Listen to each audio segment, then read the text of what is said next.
Naniniwala ang Armed Forces of the Philippines na mas nakakabuti ang pananatili sa bansa ng missile launcher ng Amerika. Sa kabila yan ang pahayag ng China na pang-uudyok umano ito ng gulo dahil may kakayahang umabot sa katimugang bahagi ng mainland China. Nakatutok si Chino Gaston.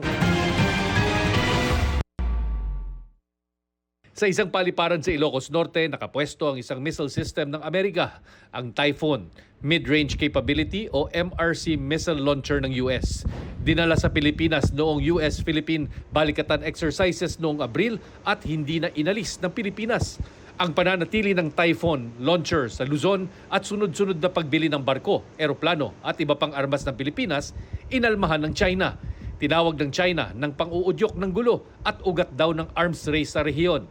Bagay na sinagot ni Defense Secretary Gilberto Teodoro Jr. Kung sila nagsasabi may arms race, sila mas malaki, dapat sila magbigay ng halimbawa. Sirain nila yung nuclear arsenal nila, alisin nila yung ballistic capability nila, tibagin nila yung mischief reef, at saka yung ibang mga ginawan nila ng artificial na islands. Umalis sila sa West Philippine Sea. Nagsasabi sila ng arms race pagkatapos sila naman nauna. Mukhang hiwalay yung dila. Pero bakit nga ba nababahala ang China sa pananatili ng Typhoon missile launcher sa bansa? Ang launcher may kakayahang magpalipad ng cruise missiles na aabot hanggang 1,600 kilometers ayon sa ulat ng Reuters. Kung titingnan sa mapa, nasa loob ng strike range nito ang katimugang bahagi ng mainland China at anumang parte ng West Philippine Sea.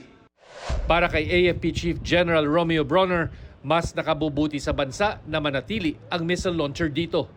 If I were given the choice, I would like to have the Typhoons here in the Philippines forever.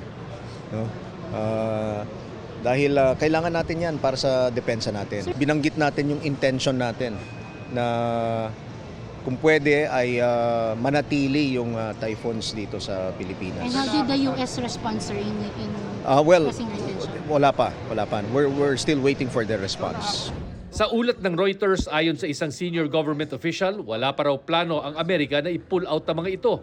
Dumalo kanina sina Secretary Teodoro at General Bronner sa pagbubukas ng Asian Defense and Security Expo sa Pasay City, kung saan tampok ang sari-saring makabagong armas gaya ng smart bombs, mga missiles, armored vehicles, surveillance systems at military drones.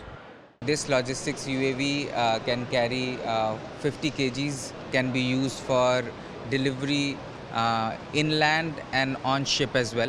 We attune these drones to work in the sea, maritime, and more than 4 nodes can fly together and work together to execute a task.